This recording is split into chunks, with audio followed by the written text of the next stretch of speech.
Feels like such a good time for this cozy money chat. We are approaching the end of September. It has been such a rainy week here, and I've got my cup of tea, and it just feels like such a nice day to sit down and catch up with you all. I'm drinking a cup of honey vanilla chamomile tea. I love this tea. It's one of my favorites. I drink it all the time, and I really try to avoid coffee or caffeine after noon. So I'm cut off right now, and chamomile tea is what I have instead. For those who are new here, my name is Kate. I live in Toronto, Canada, and I talk all about just my life and finances here on this channel. And I have been doing these cozy money chats for about the last year now. And this really just gives an opportunity to talk about money in a more casual, chill, just like judgment-free way. I really think we should normalize talking about money more. I also really like to share as openly as I can around here because I think it's really important for folks to have exposure to people in different financial situations, different financial circumstances, different households, different places, different levels of income. So I just like sharing my story as a single woman in my 30s, living in a high cost of living city. And you might really relate to my financial situation. You might not relate to it at all, but I think nonetheless, it's always just really interesting to see what other people have going on with their finances. And there's always little tidbits or lessons you can learn even from people who are in different situations than you. So the last time I did this was around mid-year, and I did a mid-year check-in on my goals as well. So we're going to talk about reading goals, language learning goals. I also want to talk about social media, which is a little meta, but I don't actually really talk that much about my YouTube journey anymore. And I just kind of want to let you guys know how I'm doing and just how things are progressing with the channel and social media. So just kind of wanted to give some visibility to that as well. Then after that, I want to do a little check-in on money mindset. This was something I very specifically called out in my mid-year check-in, just struggling with the scarcity mindset, trying to feel more abundant. So I just want to chat a little bit more about that and just how that has been going and if I've made any progress with that. And then I'm also going to talk about another money challenge that I've had crop up just in the last month or so, which has been new, and it's really, I'm struggling with it, and as always, would just love to get your 2 cents. Then we are going to shift more into talking about my money goals. I did mention my emergency fund in my video last week. We are going to expand on that a little bit more and talk about that goal for the rest of the year. I'm also going to talk about saving for a house down payment, my retirement savings, my tax-free savings account, just all of those other buckets, how I'm progressing towards my money goals for the rest of 2025. And I finally want to give a little bit of an update on buying a house and what happened there, because this was something I was chatting about a lot earlier in the year, that this was a thing that might happen in 2025. And then I just stopped mentioning it as much. So I just want to give you all an update. So first up, I want to talk about reading goals and language learning goals, because these were things that I mentioned back in July. This is probably the longest stretch I've really committed to Duolingo. I am on a 70-something day streak right now, and it feels approachable and easy enough to tackle. It really does only take, 5 to 10 minutes a day. I am learning Greek right now, and then also starting up my Spanish again. So that has been really fun. If nothing else, it just feels like a good way to spend 10 minutes on your phone that's not just doom scrolling. That in this day and age always feels like a plus. Doing anything that's not just mindlessly scrolling, I think is a win. So that has been going really, really well. My reading goal, on the other hand, has been going terribly. I think in my mid-year update, I was pretty much on track. I was, halfway through the year, and I had read, I think, 12 books, and my goal for the year was 25. So I was like, okay, I'm a little bit behind, but I'll be able to get right back on track. Here we are months later, and I've only read one more book. So now I'm at 13 out of 25, except it's the end of September and I only have 3 months left. So I really need to pick up the pace, or I'm definitely going to fall short this year. I also don't want to rush it and tear through books just for the sake of it. I do want to take my time with things and enjoy them. And even the last book I read was a nonfiction book. So I really was trying to absorb it because it was about building habits. It's called Badass Habits. And so I really wanted to get something out of it. I don't want to just check off a box. I want to make sure I'm reading and then actually remembering things or getting takeaways from it. And admittedly, I've just been in a reading slump. I really was struggling in the month of August with mental health, with personal life, There was a lot going on, and so I didn't read at all for probably a good 6 weeks. And it's just in the last couple weeks that I've really been able to get back into it, which feels really nice. I do love it. But yeah, it's just the reality is sometimes you're not always in the right headspace for it. And life has been a little crazy, a lot of which I can't super get into details right now. But yeah, I'm sure more will come out as I'm able to talk about it. Honestly, I kind of wish that I had a Patreon sometimes, not even for the money, but just because then I feel like I'd feel way more comfortable spilling the tea behind a paywall, you know, like with a much smaller community. But yeah, I will share things as I'm able to over the coming months. But yeah, it's just been, I just haven't wanted to pick up a book. But what I am reading right now is Murder in the Family. I wanted just a fun fiction book after reading Badass Habits. So this is very much fitting the bill. I just started this a couple days ago and I'm getting through it at a pretty good clip. So yeah, I'm hoping that this book will kind of kick the reading slump and just get me excited about reading again. And then this fall, I would really love to read the Crescent City series. It's been a while since I've read any romantasy, and I feel like a trilogy is nice because like then you really have a lot of momentum. You really want to go on to the next book. And I know Crescent City are long books, but I'm hoping they just pull me in and I get through them really quickly. That is what happened with Fourth Wing. That is what happened with, you know, ACOTAR. So yeah, so that is on my TBR for the rest of the year. I also feel like I have a bunch of other books in the house that I've been meaning to get to. Like The Nightingale is one of them. So honestly, I have a huge stack of things on my physical TBR that I want to be reading before the end of the year. And then social media. I haven't really talked about my YouTube channel on my YouTube channel for a minute, but I am just really so happy. I feel like my channel just has this really slow and steady growth, which I am totally content with. I really don't actually particularly want videos to go viral, which maybe that sounds weird, but I would much rather just have my videos with kind of like my small group of people who watch regularly and comment regularly and very slowly build a community of people who just more consistently show up, which I also appreciate you all so much because I realize this is not the most niched down channel and that I do talk about, yes, money, but also a lot of other different things in my life. So if you are here and you are watching, I appreciate you so much and thank you for being here. And I just really love having this space to be creative, talk about things that are on my mind,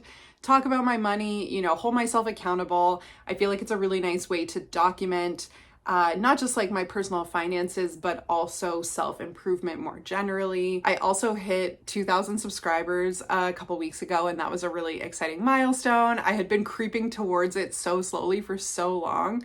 So hitting that actually felt really nice. That was a milestone I was excited about. I don't really care about the, you know, the income from the channel or the number of views or anything, but hitting that milestone for subscribers did feel really nice because I feel like it took a really long time to get there. Also, another thing that I have done is that I did create a TikTok account. I have started making some short form content over there.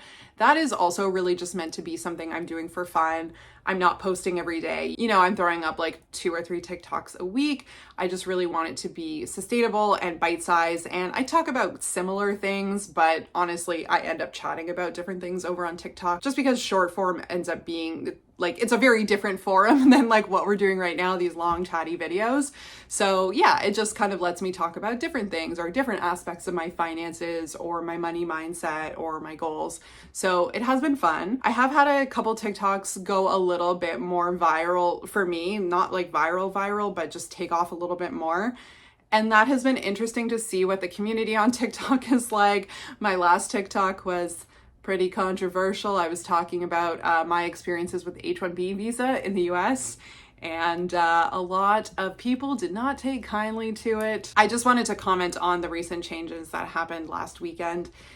With the changes to the H-1B program, I think they're absolutely absurd. I think it's such a short-sighted, terrible decision. And yeah, so I was just kind of sharing my 2 cents as someone who is a 2-time H-1B holder. And went through the process in the US and went through the process of immigrating and getting sponsored for that visa. And it was extremely, extremely difficult. And I was highly qualified for the H-1B visa. You know, I worked in a specialized field. I had a master's degree in my field. And even still, it was so difficult to get this visa. And then when my visa ran out with my first employer, trying to find a second employer who is willing to sponsor for these visas is so difficult. It's like finding a needle in a haystack. And I just think it's funny, like the reaction of people thinking that H-1Bs, they're so easy to get. Like, one, they are capped. There is a lottery system for the H-1B. Not everyone even gets them. Some people are waiting years and years to get the H-1B visa once. It's not a perfect system, and there definitely are a few companies that abuse it, but it's pretty easy to see who they are, like Amazon. You could just see them how many H-1Bs they have, and like they abuse it. No arguments from me. But you know, maybe we should just send Jeff Bezos a bill. Maybe we should actually penalize and regulate corporations rather than undoing an entire visa system that brings in, you know, a huge amount of foreign talent into the US, and the US needs immigrants. I know a lot of people don't like hearing that, but that is literally how the US has the economy it does, is because of immigrants. So it just seems incredibly short-sighted, but very fitting, you know, with the other things that this administration is doing to undercut education, to try to diminish science and research. This makes sense because it will lead to the US losing doctors, researchers, scientists. It will absolutely lead to that brain drain. And also all of the people who, you know, very optimistically think that all of these jobs are just going to go to Americans now. The jobs are going to get offshored. Like, do we think that companies like Amazon do the right thing? Yeah, I just don't think this is going to go the way that people think it's going to go. Anyway, long side rant there, but I'm on TikTok now if you want to go follow me there. But yeah, it's just been fun to do a different kind of content. I will say though, it is making it challenging to stay consistent on YouTube as well, just because now I feel like I'm getting pulled in a bunch of different directions. So I don't know what's going to happen. I actually don't know where I'll be 3 months from now. I know that I love YouTube. I love long form. And so this is probably always going to be where I stay and where I show up most consistently. And if it gets too overwhelming, I could see just, you know, reaching a point where I don't bother with TikTok or Instagram, where I don't really like want to grow those platforms. But we'll see. We'll see how we go. I'm just feeling a bit overextended right now, a little burnt out with content creation, honestly, and not feeling like I have a ton of time for all of the things that I want. So even like I get to the weekends and it's hard because obviously I want to have a bit of a life. I want to see family and friends and do other hobbies, and also clean and meal prep and take care of myself and exercise and, you know, hang out with Lexi and do all of those other things. But I really feel like I have to, weekends are my time to make content. And it's when I have to like catch up. And it's when I'm thinking, oh, I should be recording like 5 TikToks today. Oh, I should be sitting down and recording at least a couple YouTube videos for the next couple weeks. And it's incredibly time consuming. This might not look hard. It's harder than it looks. And these sit down videos aren't that bad, filming and editing wise, but they still take a lot more time than you probably would expect. And so, yeah, I'm just feeling a little bit burnt out with it, as much as I am kind of enjoying doing the short form too. So I don't really know where that's going to take me. I think I'm just going to check in again by the end of the year, see how things are feeling in December, and maybe it'll just be at a place where things feel more sustainable by then, because this, like anything else, is a skill. You know, you do get faster at it. It does get way easier to make videos the more you do it. And even doing short form, I am noticing how much quicker I am getting at just like rattling off a TikTok in 30 seconds, you know, that I can just like film a couple in the morning before work, or I can just like film 1 or 2 at night, you know, like before bed. So it is getting easier, but nonetheless, I feel drained. I feel burnt out, and I don't really want to move away from 1 video a week here. I really like that cadence. I really like showing up every Friday, or most Fridays. Sometimes I shift my schedule around a little bit, but I really like having this kind of like weekly touch point where I post here. So I don't really want to lose that. So no decisions right now, but I of course will let you all know what is happening. Okay, now I want to talk about money mindset, because this was something I mentioned in the mid-year check-in. I've really been dealing with a scarcity mindset around money, And I've had this mindset around money for a long time, for as long as I can remember. This is not a new thing. I think just what I'm noticing now is how much it's not serving me anymore. I think the scarcity mindset did have a time and place.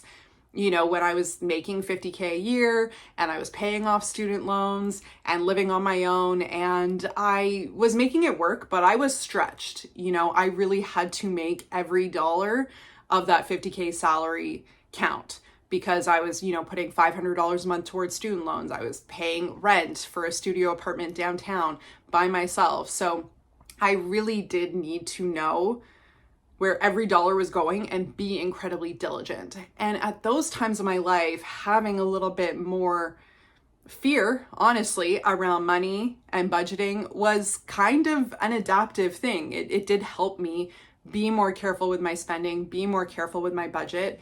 And, it's part of why I'm in the place I'm in right now, because of all of those years, 2016, 2017, 2018, 2019, where I was really diligent, even when I was making a much lower salary. That really did set me up for success. It set me up to be debt-free now.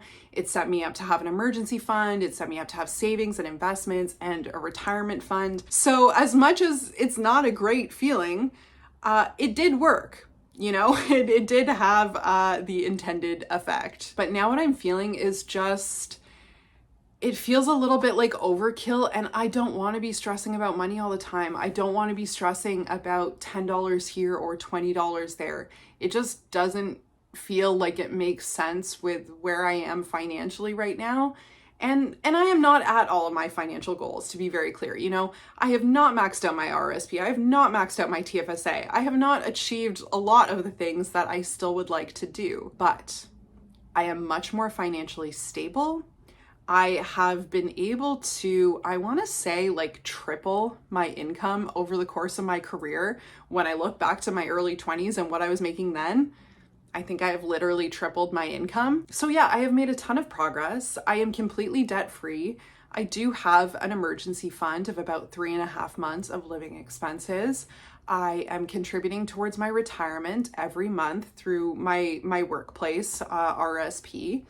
So I feel like I'm doing a lot of things right. And even so, I still feel so like I have to track every single cent I spend in my spending tracker. I still, delay purchases of $20 and try to delay them to the next month just because I don't want to spend the money right now. I will hold off on buying things that I actually need, like clothing, to replace things that are super worn out. I will delay doing those things, or buying basic things for my home just because I don't want to spend the money. And that does not really feel aligned with my income and situation. And so I really feel like I have been trying to do a lot of work around this. I'm trying to let go of my budget a little bit more. I don't want to let go entirely because I still do have all of these pretty aggressive savings goals. But I just want to relax a little bit and realize that if I go over in a budget category, it's fine. If I spend more on certain things, it's fine. And so I've really been paying attention to this for the last couple months. And I think I am making progress. I really am letting myself spend pretty freely in categories like coffee and things like beauty. I am putting money towards a beauty sinking fund so that if I want to go get some beauty procedures, I can. I'm trying to give more generously to charity and just, again, flex that muscle and tell myself hey, if you give a couple $100 to charity, that's good. You can do that. You can afford to do that now. And so I'm really just trying to make all of these small incremental changes to show myself, almost to prove to myself that I have more abundance than I feel. And I'm hoping that if I just do this enough, that it will eventually start to click and it will kind of start to rewire those neural pathways where I will just start to feel naturally more abundant, and that I'm able to make good money, and that I will continue to make good money. So I feel like I am making some progress there, But really, that's like my homework for the rest of the year, is to focus on this for the next 3 months. I, really want to treat myself in October. That's my birthday month. And yeah, so I want to budget lavishly for me for that. It's not actually lavishly, but just giving myself a much bigger, restaurants budget, giving myself a bigger alcohol and bars budget so that I can buy myself a nice bottle of champagne if I want. So that I can go get a manicure on my birthday if I want, so that I can, just do these things to treat myself. That's the goal for the rest of the year, for the last 3 months of the year. I will report back and keep talking about this. If you deal with a scarcity mindset or you have these similar kinds of patterns with money, definitely let me know in the comments. Let me know how you're handling that, and if there are things that you are actively doing as well to try to unlearn this a little bit. I will say though that I have been overcome with a lot of impulse spending kind of vibes, tendencies, feelings lately. And I think that's always what I'm worried about if I take my foot off the gas with my money and with budgeting and tracking and everything, that I'm going to go so far to the other end of the extreme. And that's not happening. It has kind of been happening a little bit. I don't think they're necessarily related. I think the urge to impulse spend is coming from somewhere else. I think that's honestly just me coping emotionally with some things that have been going on in my personal life. And it's weird because I don't usually turn to shopping. So it's new. It's a little strange to see this in myself, honestly, that I wasn't quite sure of what to make of it. But I think anytime you are struck with these kinds of impulses or urges, whether you are an impulse shopper or not, and I think it's this way with everything, with food, with anything that could be a little bit addictive. It's really good to just take a step back and think about what is happening. Just observe it. Like, are there things going on in your life that are leading to stress or discomfort? Or, is there an underlying reason for why you are feeling this urge for this dopamine hit that maybe you weren't, a month ago? And so that's really what I've been trying to do. I've just been trying to do some of that internal work because I've been absolutely overcome by pretty unreasonable impulses to spend, where I was like, vacations that were like thousands and thousands of dollars, thinking about doing some really extravagant things for my birthday, which again is just like not me. Like, I think my birthday last year, I went to a farmer's market and took Lexi for a walk.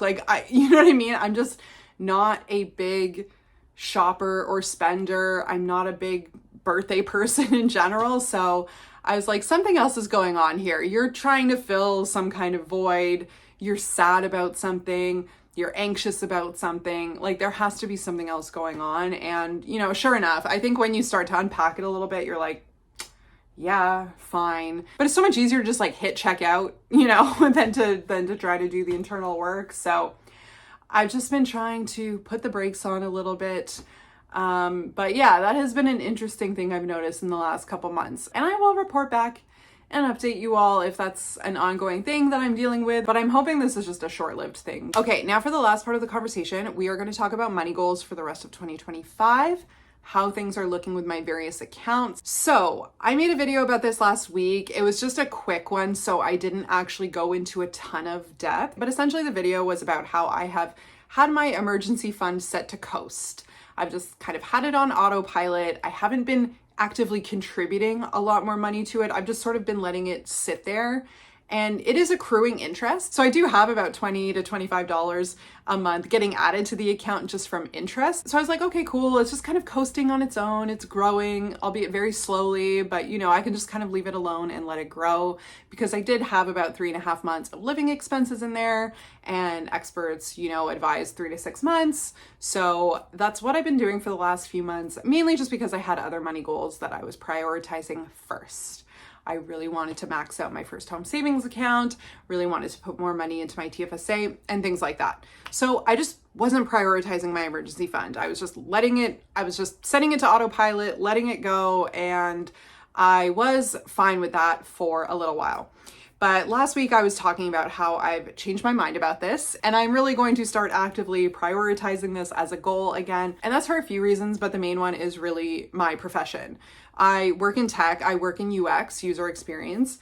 And as I'm sure you know, even if you are not in the field, the job market in tech over the last, I'd say 3 years has been pretty bad. I think, 2022, I think is when it really started to drop off. And since then, there have just been repeated rounds of layoffs over the last several years. And at this point now, hundreds of thousands of people who work in software engineering, data science, analytics, marketing, recruiting, product and design have been laid off. And that just means that there's fewer jobs and then also more and more people fighting for these jobs over the last couple of years. And I've really been in this wait and see mode. I was really hoping that the field might take a more positive turn again. And the thing is, it's weird. It's a confusing time. There are some things that actually make me feel bullish about, job prospects in tech. There have been some things that have happened that have made me feel, oh, like interesting. Maybe the tide is turning a little bit. But generally, 2025 has been really tough.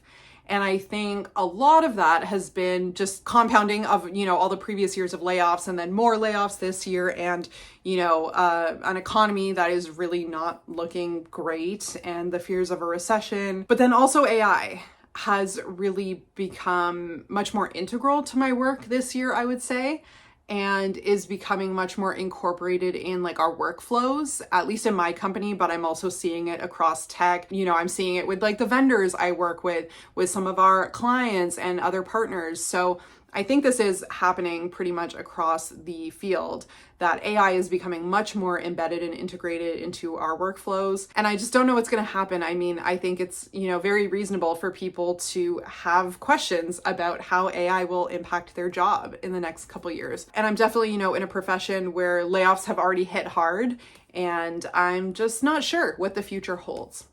And so with all of that, I just really wanted to have a more robust emergency fund. I really wanted to shoot more for the 6 months of savings. I think that will allow me to feel a lot more comfortable in case something does happen. So that is what I'm working towards now. And that's probably going to take me until probably like the middle of 2026 to actually hit that goal and fund it. But I'm really going to be throwing a lot of money at this for the rest of 2025 and then into 2026 as well. I'm going to take a lot of disposable funds, allocate a lot of my monthly savings each month towards my emergency fund. I still will continue to contribute to my workplace RSP. Like I'm going to do my paycheck deductions and get the match. I am going to put some money into my TFSA as well because I'm really, really behind on that. I think like the contribution room for the TFSA now is probably like approaching 100 grand, and I have so little in my TFSA. I've not come anywhere close to maxing that account out. So I still do want to be investing steadily as well while I'm building up my savings. But just given what is going on in my field, given the state of the world as well, I just feel like the economy in general is so much more uncertain. I feel like 2025 has been such a brutal year. There's been the trade wars and tariffs. It's clear we are in a recession, entering a recession. Jobs reports are bleak. It's also now too that, when people lose their jobs, it's taking not, a few months to find a new role. It's taking like a year or more for people to find a new role. And I think that's the scariest part. I think a few years ago working in tech, if you were laid off, there was a lot more optimism around like, okay, well, like you'll probably get a bit of severance and then unemployment, and then you'll be back up and running again. Like you'll have a new job in 3 or 4 months. Okay. And now that is just not the reality at all. Like I know so many people personally who have been laid off, who took well over a year to find a new role. And so that also just adds a lot more anxiety. And and then just the economy in general, just everything. I mean, I think it's like not hard to just look around and be like, oh my God, like what is happening? So with all of that in mind, that's why I'm boosting my emergency fund. But really my goals for the rest of the year are just going to be focused on that and then contributing a bunch to my TFSA. I have already maxed out my FHSA now, so that's done, taken care of. And I did think about upping my RSP contributions, but honestly, I would just rather contribute to my TFSA. It's much more flexible. I love the idea of the tax-free growth. It's just more appealing to me than an RSP, which obviously has more limitations in terms of when you can withdraw the money and so on. And so I'm just feeling really good about focusing on those two goals, it's really nice to only have a couple things to be focusing on right now. And I think that's a really nice thing about being debt free and, you know, having maxed out one of my accounts is that I can really just focus so much of my energy on my emergency fund and my TFSA. So that is the plan for the rest of 2025. I will do an end of year recap and just touch base on how I've done with all my goals. So definitely subscribe and stick around if you want to see more videos like this one. There's also going to be a bunch of great videos coming up soon as well. My monthly money resets where I do my monthly budgeting with you and share the exact amount that I spend and save. So definitely stick around for that. And then finally, I wanted to just give a quick update on buying a home. There's not really much to update on because it's just not happening right now. The plan or the tentative plan had been to buy a home with some of my family. So I do have siblings in Toronto and we had been talking about possibly buying a property together. And we were pretty open-minded in terms of what that would look like. Possibly it was going to be like a duplex or a triplex. And so we were just talking about what that would look like, you know, how we would make the down payment, how we would allocate the mortgage, what the equity split would be, and all of those pieces. And, you know, we made some really good progress and I don't think it's off the table forever. I think it's just, not right now, just because of other uncertainties in the world and in our finances. So that was what the plan had been at one point. And earlier this year, it really looked like we might try to make that happen this summer. Just for a whole host of different reasons, that's not what ended up unfolding. And I'm, you know, totally okay with that. I think it's never a bad idea to have more time to think really hard about decisions like that. It is a massive decision, you know, it's going to be like the biggest purchase of our lives. If you're doing something like that with family or friends, you know, I think it's becoming more of a thing for people to buy homes with their friends as well. It's just something you want to think really carefully about. Get everything in writing, get a lawyer, like make sure you have a rock solid agreement about how everything is going to work, just because you don't want something like that negatively impacting your relationships, obviously. But yeah, I think it's still something that might happen down the road, but I am, you know, in no huge rush to be a homeowner, especially with the prices that we are dealing with in the Toronto area. Maybe if I lived somewhere where houses were like 300K, then I would feel differently. I mean, I know I would feel differently about it, but it's just like the stakes are so much higher when you are talking about $1 million+ home. And there's a lot less room for error there. If something goes wrong, if you need to sell, if, you know, you're just stretching yourself so much more thin every month. And so if we do that, I just want to make sure it's something we are thinking so carefully about, that it's the exact right property, that we're not rushing into anything. So that is the update there. I definitely will still continue to save for a down payment. It's just not my top priority for the rest of 2025. In 2026, I will start recontributing to my FHSA again because I will have an additional $8,000 of room. So I will try to max that out again early-ish in 2026 and just get that $8,000 knocked out, get it contributed, and just let it grow. But yeah, that is the situation with buying a house right now. Let me know if you have any questions in the comments below. Always happy to chat. And if you've made it this far and enjoyed this video, please consider giving it a like. It really does help the channel grow slowly and steadily and get it out to other people that might be interested in it. So thank you so much for watching, and I will see you on the next one. Bye.